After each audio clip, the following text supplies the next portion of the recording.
தினம் ஒரு ஜெபம் என்கிற ஜெப வேலைக்கு நேராக இயேசு கிறிஸ்துவின் நாமத்தினாலே உங்களை வாழ்த்தி வரவேற்கிறேன். இன்றைய நாளுக்குரிய வசனம் யாத்ராமத்தின் புஸ்தகம் 14வது அதிகாரம் வசனம் 15 மற்றும் 16. அப்பொழுது கர்த்தர் மோசேயை நோக்கி, நீ என்னிடத்தில் முறையிடுகிறது என்ன? புறப்பட்டு போங்கள் என்று இஸ்ரவேல் புத்திரருக்கு சொல்லு. நீ உன் கோலை ஓங்கி உன் கையை சமுத்திரத்தின் மேல் நீட்டி சமுத்திரத்தை பிளந்து விடு. அப்பொழுது இஸ்ரவேல் புத்திரர் சமுத்திரத்தின் நடுவாக வெட்டாந்தரையிலே நடந்து போவார்கள்.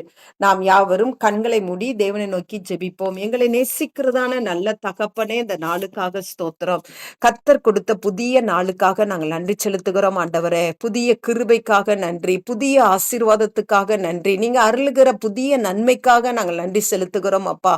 உம்மை துதிக்கிறோம், உம்மை போற்றுகிறோம், உம்மை ஆராதிக்கிறோம் ஆண்டவரே. ஆம் ஆண்டவரே, இந்த நாளிலே உம்முடைய பிள்ளைகள் எத்தனையோ நாட்கள் தேவ சமூகத்திலே முறையிட்டு இருக்கிறாங்கப்பா. எத்தனையோ நாட்கள் ஜெபித்து இருக்கிறாங்கப்பா ஆண்டவரே. ஏதோ ஒரு காரியத்திற்காக ஆண்டவரே நாட்கணக்கிலாக, ஆண்டவரே வார கணக்கிலாக, மாத கணக்கிலாக, வருட கணக்கிலாக ஜெபித்து இருக்கிறாங்கப்பா ஆண்டவரே. இப்பொழுது உம்முடைய பிள்ளைகளை பார்த்து நீங்க சொல்லுகிறீங்க ஆண்டவரே, கையில் இருக்கிற கோலை சமுத்திரத்துக்கு புறமாய் நீட்டு என்று சொல்லி ஆண்டவரே.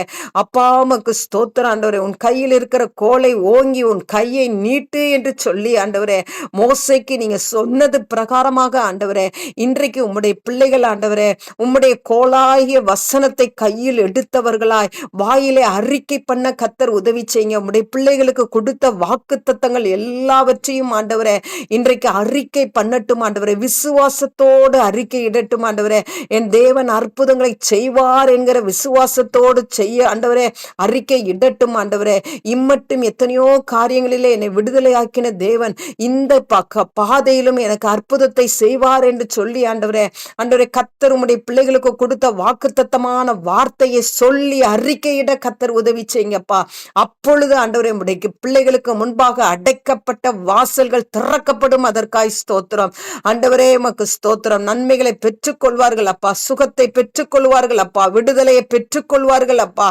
அதற்காய் நன்றி செலுத்துகிறோம். உம்முடைய பிள்ளைகள் மகிழ்ந்து களி கூறட்டும், வசனத்தை அறிக்கையிடட்டும், விசுவாசிக்கட்டும் ஆண்டவரே.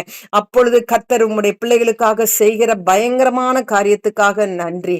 இயேசுவின் மூலம் ஜெபிக்கிறேன் நல்ல பிதாவே. ஆமேன், ஆமேன்.